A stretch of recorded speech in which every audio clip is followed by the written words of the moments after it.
যোৱা কিছুদিন পূৰ্বে ইণ্ডিয়ানছ গট লেটেণ্ট নামৰ এটা শ্ব'ত অসমৰ মহিলাৰ কথা বহুত বেয়াকৈ কৈছিল আৰু অসমৰ ৰাইজে ইয়াৰ কাৰণে জ্ঞাত। আৰু সেই 5জনকৈ ইউটিউবাৰক অসম চৰকাৰে নাকি লগাইছিল। হিমন্ত বিশ্ব শৰ্মা ডাঙৰীয়াই নিজেই তেওঁলোকৰ ওপৰত টুইট কৰিছিল আৰু টুইট কৰাৰ পিছত অসমৰ পৰা ক্ৰাইম ব্ৰাঞ্চৰ দল গৈ অসমলৈ তেওঁলোকক মাতি পঠিয়াইছে। তাত গৈ পেলাই ইনভেষ্টিগেশ্যন কৰিছে। অসমত মাতি 5জনকৈ ইউটিউবাৰক ইণ্ডিয়ানছ গট লেটেণ্টৰ 5জনকৈ সেই এপিছ'ডৰ 5জনকৈ ইউটিউবাৰক অসমৰ ডাঙৰ ইউটিউবাৰক অসমৰ মহিলাৰ কথা বেয়াকৈ কোৱাৰ কাৰণে মাতি পঠিয়াই শাস্তি দিয়া হৈছিল। কিন্তু এতিয়া চবতকৈ ডাঙৰ কথাটো হৈছে এগৰাকী শিক্ষিত, এগৰাকী মেধা, এগৰাকী ৰাইজৰ ছাত্ৰ ছাত্ৰীৰ বুকুৰ আমঠু, এগৰাকী শিক্ষাগুৰু গীতাশ্ৰী তামুলী বাইদেউ, বি বৰুৱা কলেজৰ বাইদেউক বেয়াকৈ কোৱাৰ কাৰণে বদৰুদ্দিন আজমলৰ প্ৰতি এতিয়া কি বিহিত ব্যৱস্থা গ্ৰহণ কৰিব, এয়া এক ডাঙৰ ৰহস্য, এয়া এক ডাঙৰ প্ৰশ্ন।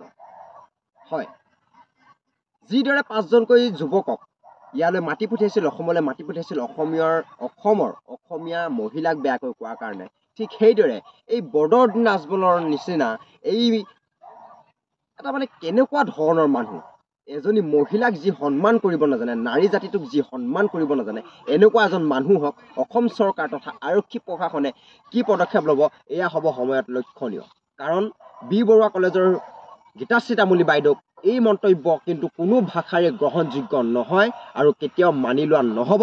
কাৰণ যিটো সময়ত সমগ্ৰ অসমতে এই বাইদেউৰ সপক্ষে আন্দোলন গঢ়ি তুলিছে, বাইদেউৰ হৈ গোটেই ছাত্ৰ ছাত্ৰী ওলাই আহিছে, ছাত্ৰ সমাজ ওলাই আহিছে, ঠিক সেইদৰে কিন্তু বদৰুদ্দিন আজমলৰ কাৰণে বিৰুদ্ধে কিন্তু সকলো ছাত্ৰ ছাত্ৰীক ওলাই আহিবলৈ আহ্বান জনালোঁ। আৰু এই বিষয়টো কিন্তু এক ৰহস্যজনক বিষয়। বৰ্তমানলৈকে কিন্তু ইমান এটা বেয়া মন্তব্য কৰাৰ পিছত এগৰাকী মহিলাক, নাৰীক কেনেকৈ বেয়া মন্তব্য কৰাৰ পিছত এতিয়ালৈকে কিন্তু অসম চৰকাৰ তথা আৰক্ষী প্ৰশাসনে একো তেওঁক নটিচ দিয়া নাই বা তেওঁৰ ওপৰত একো ব্যৱস্থা গ্ৰহণ কৰা নাই। এক লক্ষণীয় হ'ব সময়ত, যিহেতু অসমতে আছে, অসমৰে এজন মানুহ, অসমৰ হয়নে নহয় নাজানো, তেওঁ NRCত নাম আছে নে নাজানো, কিন্তু অসমত যেতিয়া আছে, এই অসমৰ পৰা ধৰি আনিবলৈ বেছি সময় নালাগে।